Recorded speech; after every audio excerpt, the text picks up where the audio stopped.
Good morning, students. In my previous class, I have talked about different parameters used in measuring CPU performance.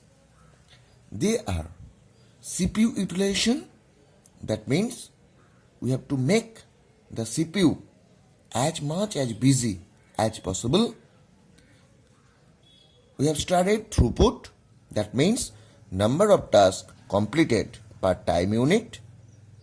We have studied waiting time, that means time of each process waiting to access the CPU.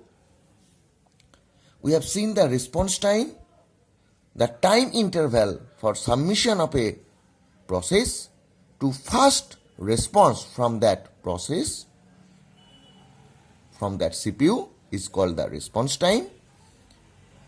And we have seen the turnaround time, that means time interval of the submission of a process to the completion of that process.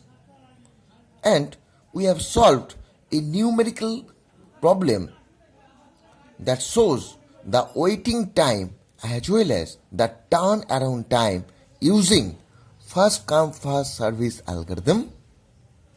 We know that to run a program, the program is must first load from secondary to primary memory, and from the primary memory the process will go to the CPU that are selected by the short-term scheduler, and there were many algorithms. One was FCFS, that means first come first serve. Another one was SRTF, that means shortest remaining time first. There were priority scheduling, round robin scheduling, and SJF, shortest job first scheduling. Today's topic is Amdhal'S law. It is a model that shows the speed up using only one process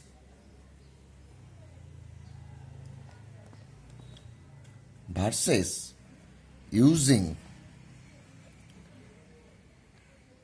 many processors. It is a model for the relationship between the expected speed up of parallelized implementation of an algo relative to the serial algo under the assumption that the problem size remain the same when parallelized. That means, what does Amdhal'S law say? When you are executing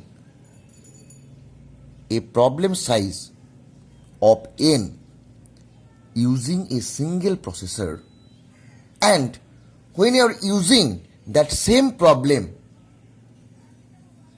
using the parallelized or parallel processor, then the overall speed up gain is calculated by the Amdhal'S law.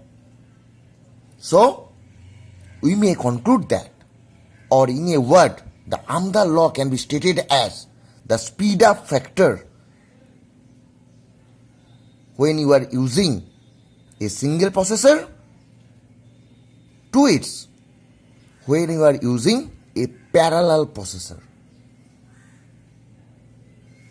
The problem size will be remain same. This law is known as Amdhal'S law.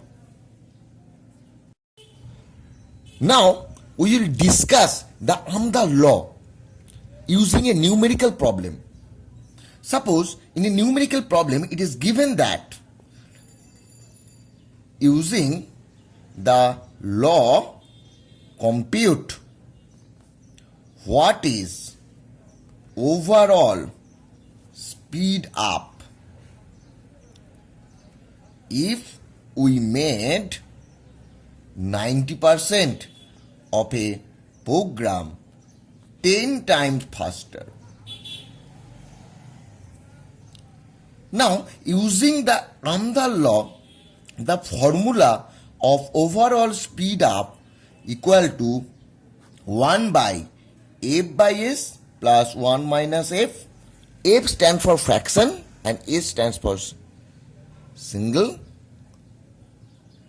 So, 1 by f means this is fraction of the program, so we will get 0.9. S means here your speed up, that means by 10 plus 1 minus 0.9, and if we calculate this we will get approx 5. So the answer will be, the overall speed up will be 5. Next, there is another problem. Suppose you want to achieve a speed up of 80 with 100 processor. What fraction of the original program can be sequential? So here the value of s, the overall speed up, will be 80, and the only speed up, that is 100. So we know that from the Amdahl law that overall speed up equal to 1 by f by s plus 1 minus f. Now we will put the value here. Overall speed up here is 80 equal to 1 by fraction, that means we have to calculate the f. So f by 100 plus 1 minus f, and when we calculate the value of f, we will find that the f will be 1.01. So what fraction of the original program can be sequential? That fraction is calculated as 1.01. So this is the overall discussion about the Amdahl law. Our next topic is power PC architecture. It is an important topic because in your semester it will be given as a short note that will carry minimum 5 marks. So what is power PC? It is a CPU architecture based on RISC that was created by 3 big companies. One is Apple, another one is IBM, another one is Motorola in 1991. The 3 companies formed an alliance known as AIM. The term Power PC stands for Performance Optimization with Enhanced risk. It is also known as performance computing.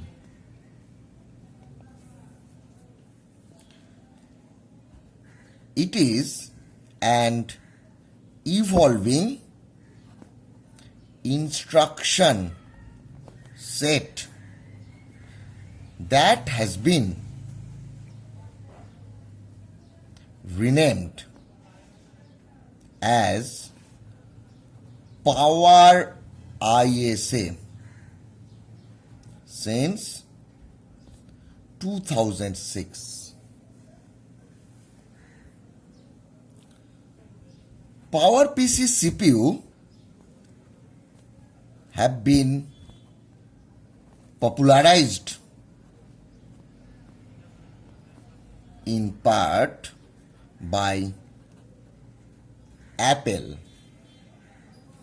It is a very powerful architecture and low cost microprocessor.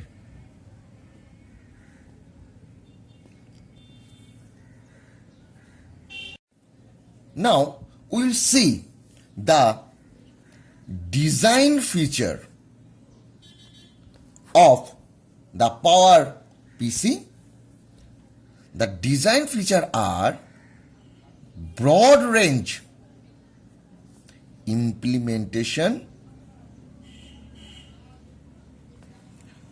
simple processor design,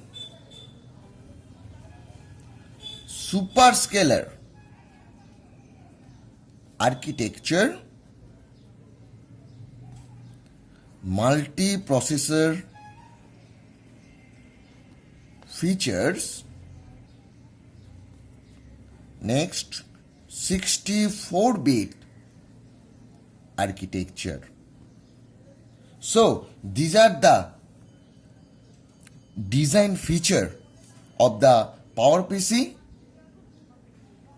The most interesting design feature is separate set of floating point register for floating point instruction. Now we'll come one by one to discuss the different module of the PowerPC. So first one is, in PowerPC, the total size of memory is of the total size of virtual address space will be of 2 to the power 64 bytes. Next, the registers. We have used here 32 general purpose register. And the length of each register equal to 64 bit. The common register used here are link register, condition register, count register. Next, the data format. Here, integers are stored as 8-bit, 16, 32 or 64 binary number. Characters are represented using 8-bit ASCII code. Floating point are represented by two different floating point format. One is your single precision, another one is your double precision. We know that what is single precision as well as what is double precision. Next, the instruction format. all of the instruction format it support is of 32-bit. Next one, the addressing mode.